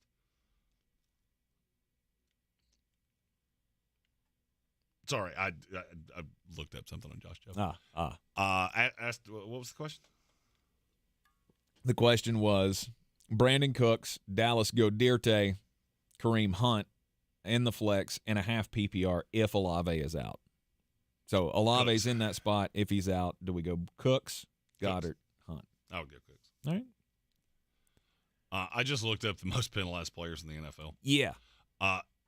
Juwan Taylor has 5 more penalties than any other player in the NFL. That's fucking hard to do. Yeah. He has more false starts than all but 1, 2, 3, 4, 5, 6, 7, 8. There are only 11 players in the NFL that have as many penalties, period, as he has false starts. Jesus. Woof. Man, that money was well spent. Well, has that changed since the first of the year? I mean, because he got a bunch early in the year, right? Oh, he's had, I think he had 3 last week. Did he? Okay. This doesn't break it down by week, but he's got Right. 16 total. Okay. And he had another one that was that was declined. Tyreek Holy Hill, shit. inactive, FYI. He has 20% of Kansas City's penalties. Mother. I thought Nobody in the NFL is above 18, and that is also a Kansas City Chief. Yeah. It's L'Jarius Sneed. I was gonna say, and I thought and here I thought Donovan Smith was gonna be the one. God, Tyreek Kansas Hill, City. inactive officially. That was the way I always thought that was going to go. Who? Tyreek Hill. So Everything Xavier I had Howard- heard was there was no shot he was going to be anything more than a decoy, and I don't think you can put that. I don't think you can trot that out there against the Jets. Mhm. If you're on that So- field, you better be able to do something. So no Xavier Howard, no Javon Holland, no Tyreek Hill. Whoa.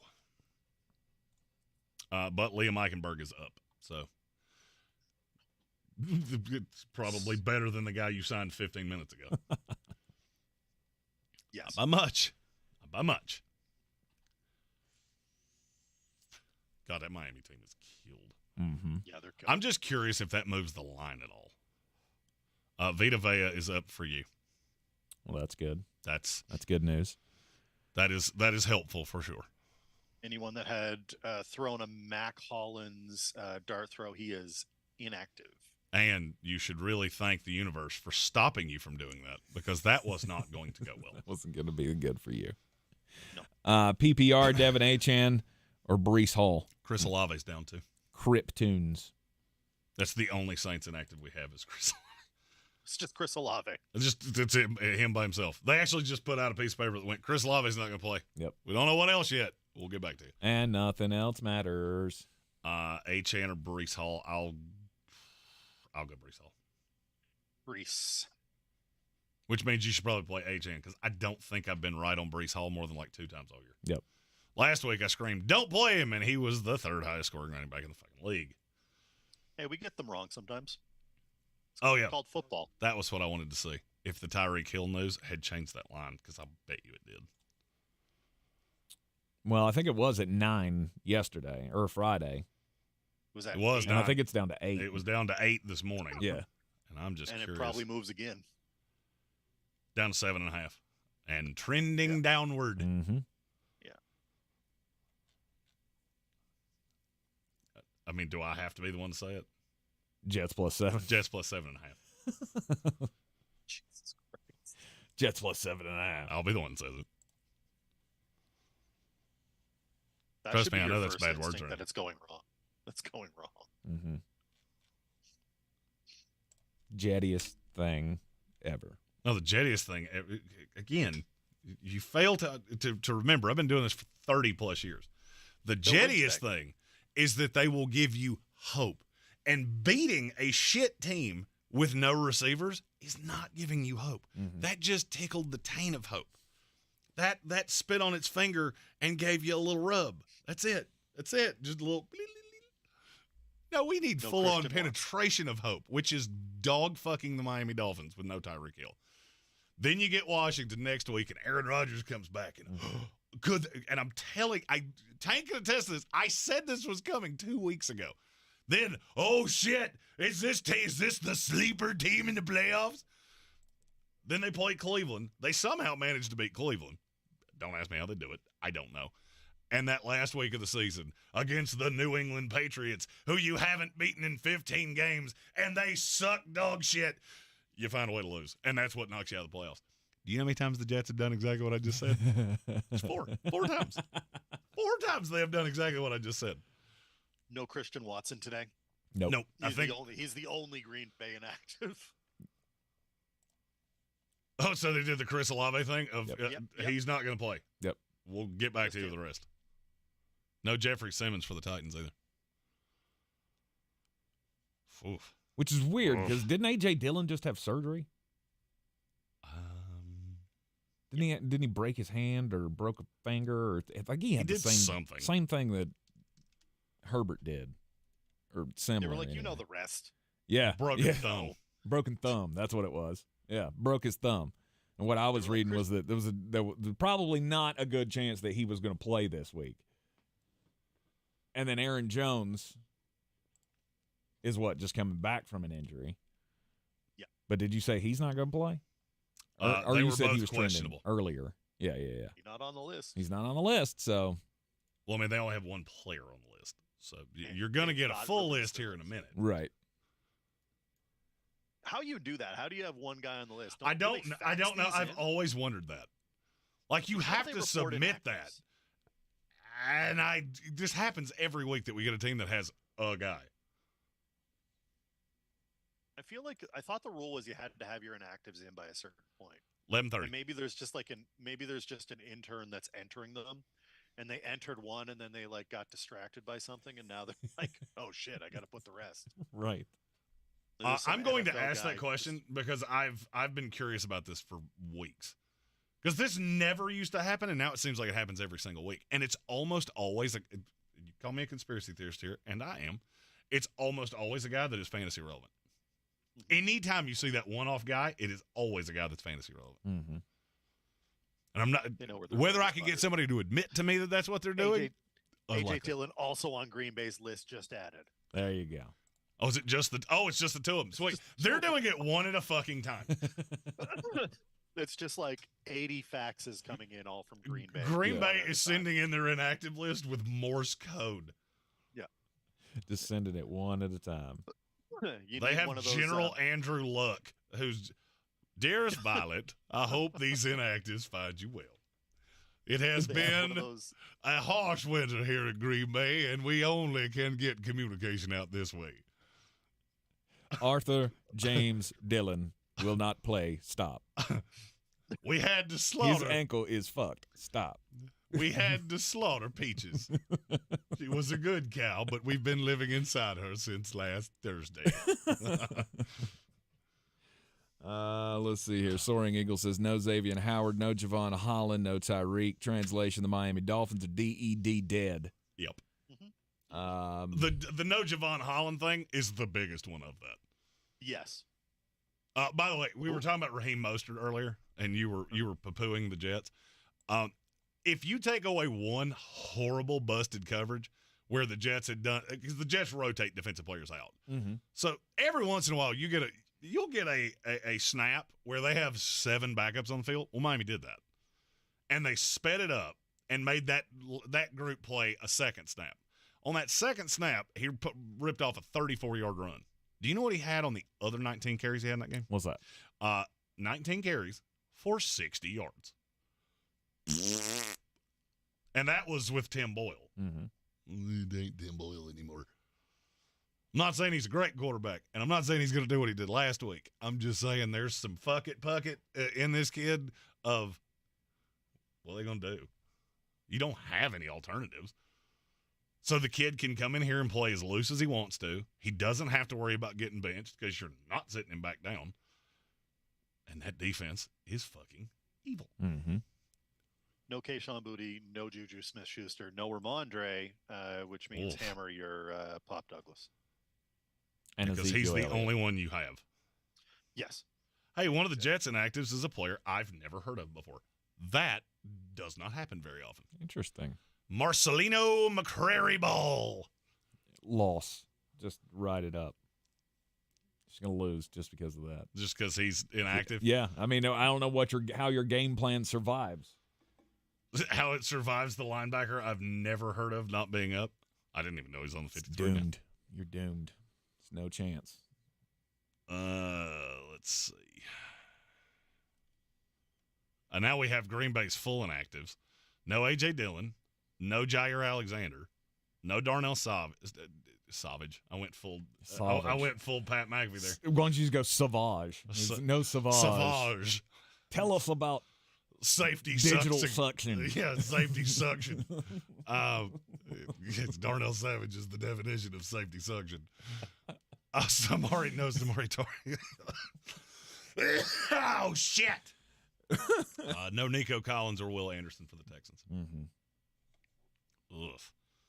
Good God. What is the over-under in that Texans-Titans game? Because it should be like 24. Is it a 2:00 game? It's less than 40. It should be like... It's probably 38. 30, to be honest with you, it might be 32. something. 38 and a half. 38 and a half. Under. Let's see here. Since Tyreek Hill is out, Rob Johnson wants to know, should he play Achan over Rashee Rice?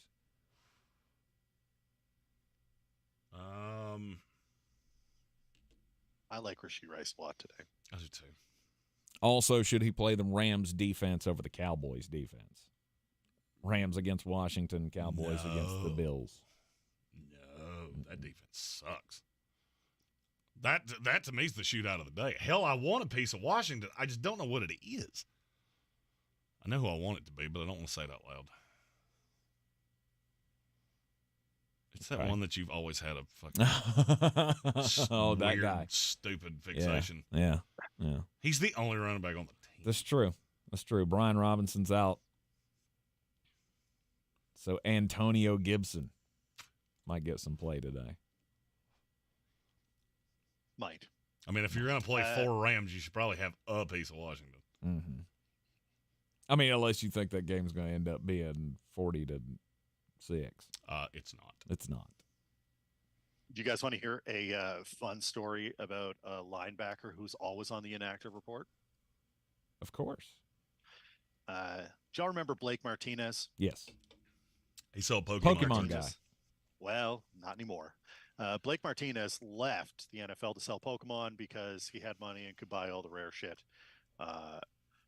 Fun fact, when you scam and con people and they kick you off the site, they don't like that anymore. So Blake Martinez is recently unretired, come back to the NFL, and he is currently I think he's a Steeler.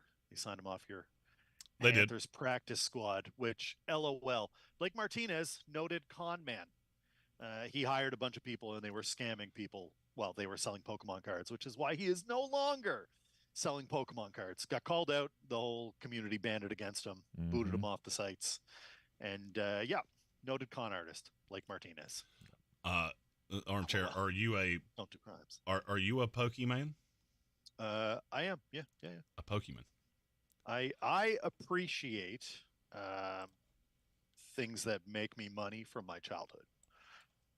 And for whatever reason, they hold stupid amounts of value right now. So I've got I've got a lot. I won't say like the dollar value, but I have a lot of assets collected that are worth many, many doll hairs. And I will be saving those until I need them. Yes.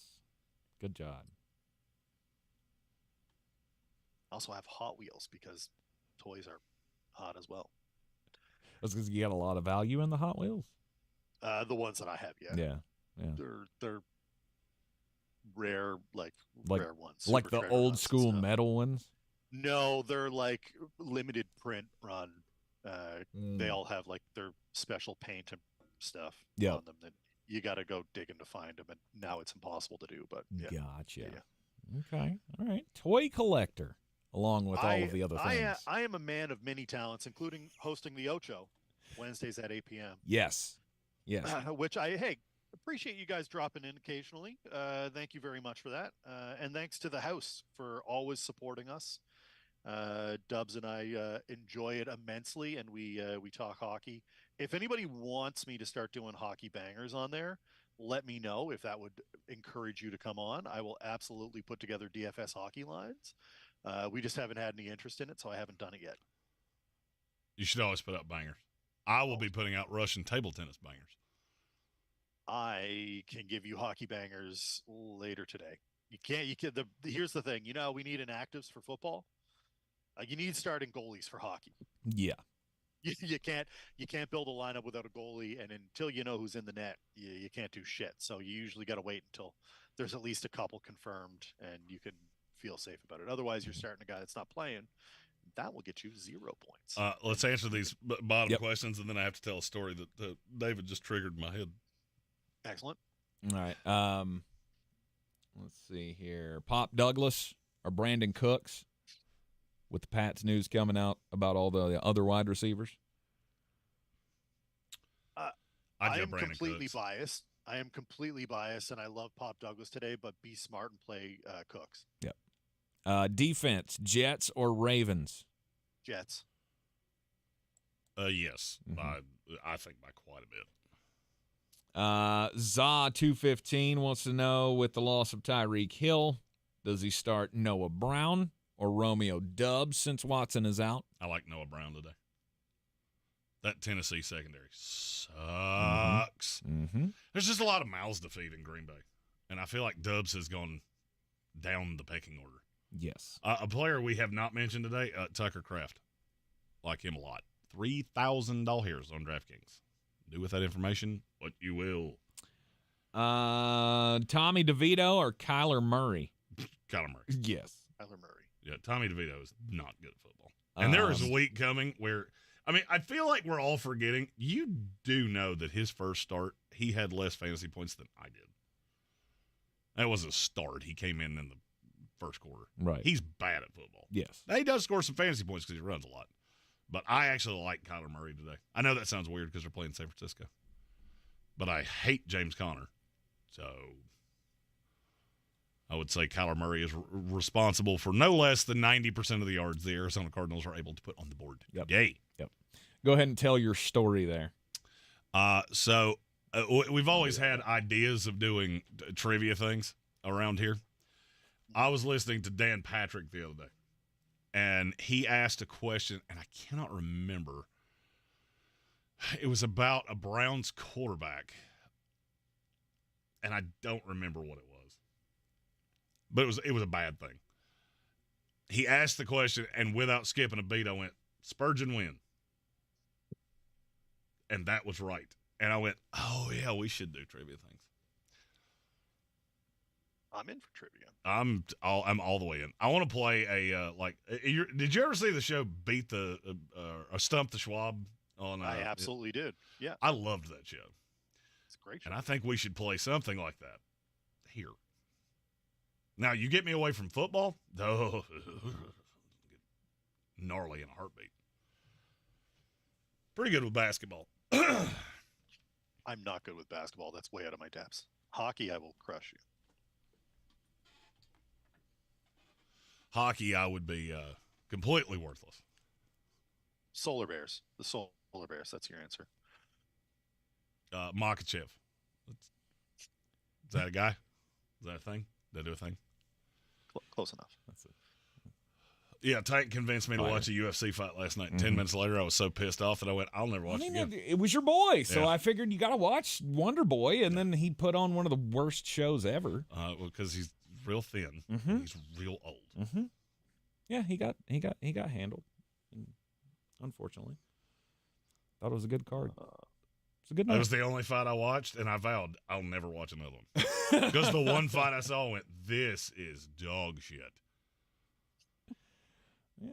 I'm on a seriously good run of every time I turn on UFC. It's just the most god-awful fight you'll ever see. Mm-hmm. That makes sense. All Shouldn't be, right. but it makes sense. Do what? It shouldn't be that way, but it makes sense. Yeah. It always is now. Yep. Stephen Tao says, don't be surprised if the Ravens lose tonight.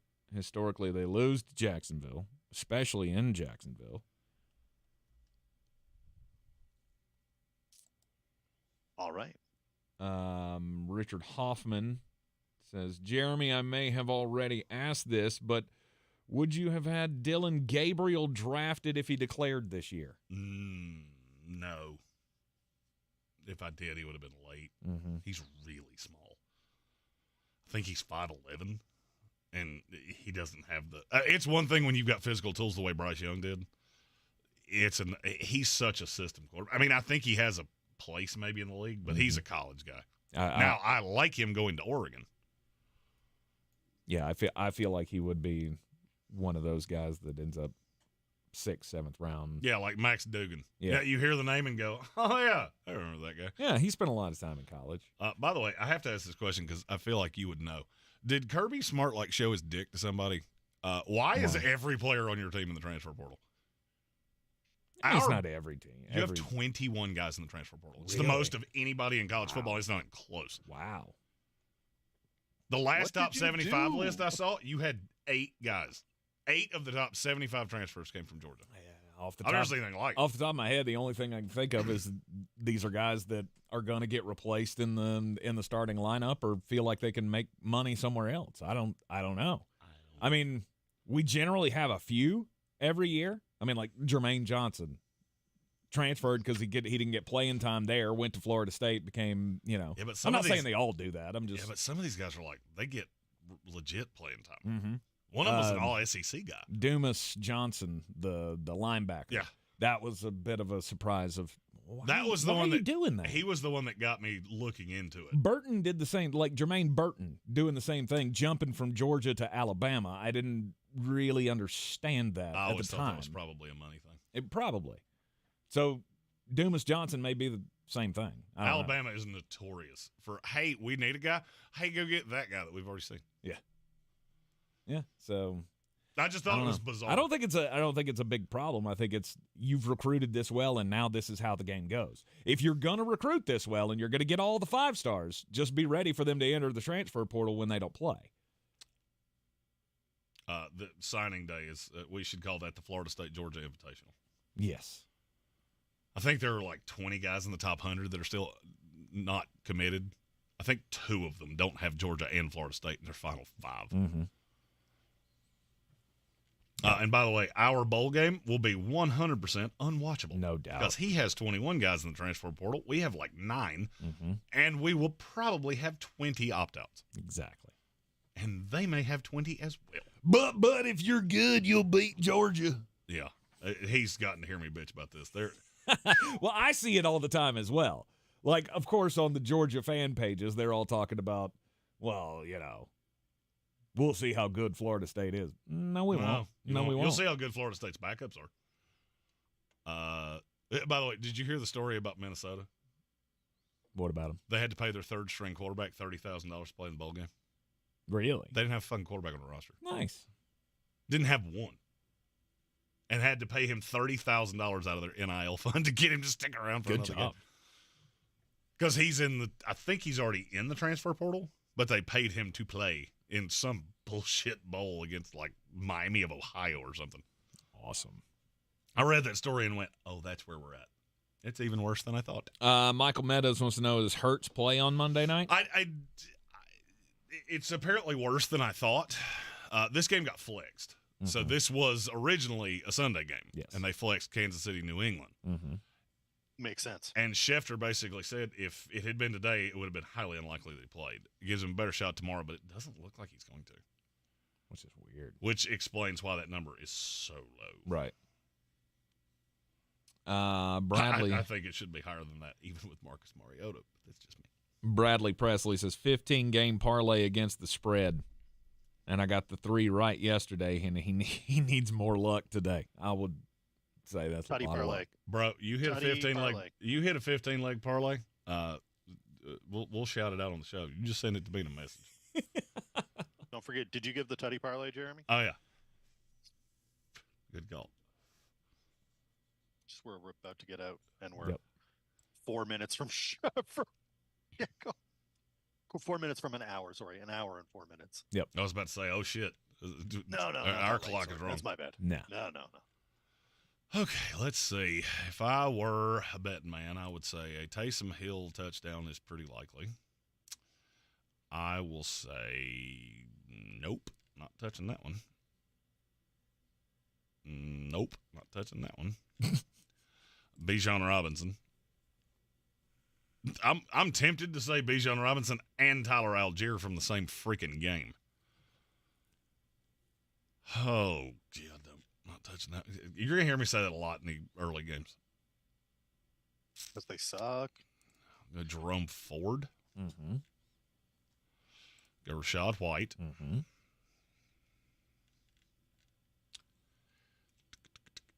Christian McCaffrey. Doesn't do much for the parlay, but it's a fucking guarantee.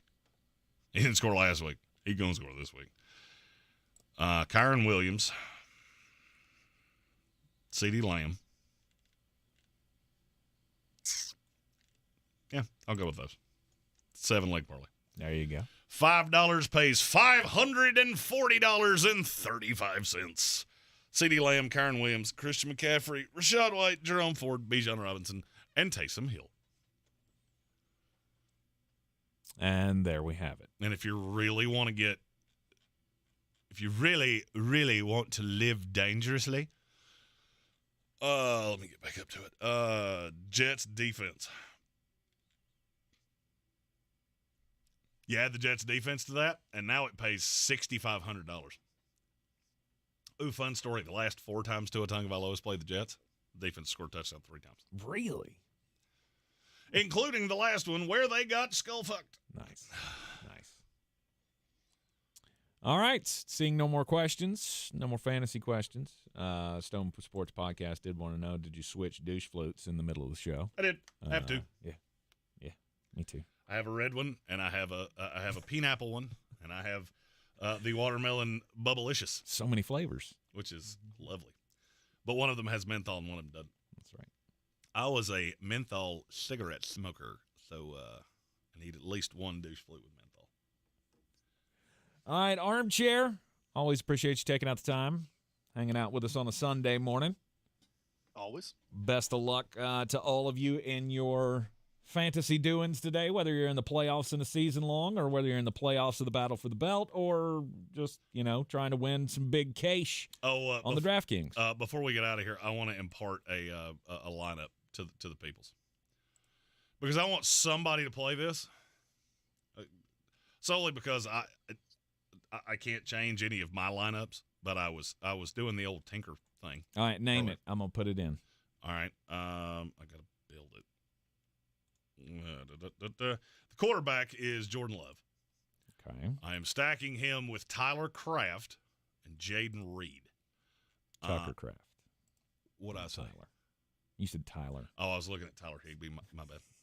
Tyler Higbee was right over him in the list. Yes, Tucker Kraft. Tucker Kraft. Oh, let's see. Running backs are Antonio Gibson. Who's the other cheap ass? There's another cheap bastard. Jerome Ford, 55. Yeah, fuck it. Let's go Jerome Ford. Okay. The defense is the one that I've played freaking everywhere, which is the New York Football Jets. Mm-hmm. Wide receiver, Cooper Kupp. And then you got $5,700 for a flex.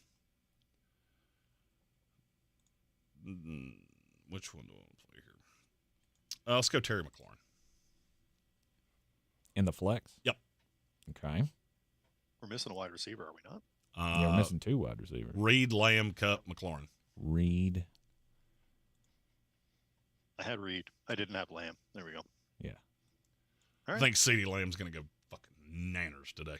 I've got him in a bunch of lineups, so this is not all that outlandish for me. Okay. Did you put that one in the 25 center or something? McLaurin. I put it in $3. The play action 20 entry max. Yes. Tank will put it in a freebie. No doubt. No doubt. I'm not playing for money anymore. Yeah, he put I put in my $20 and I exhausted my account last week. He put in $20. I did. Lasted me all of 10 weeks. Tank is the guy that goes to Vegas and says, "I'm gonna put 5 on the Cleveland Browns." No shit. 500 or 5,000? Oh, $5. 5. 5 of them. Period. Yes. 0.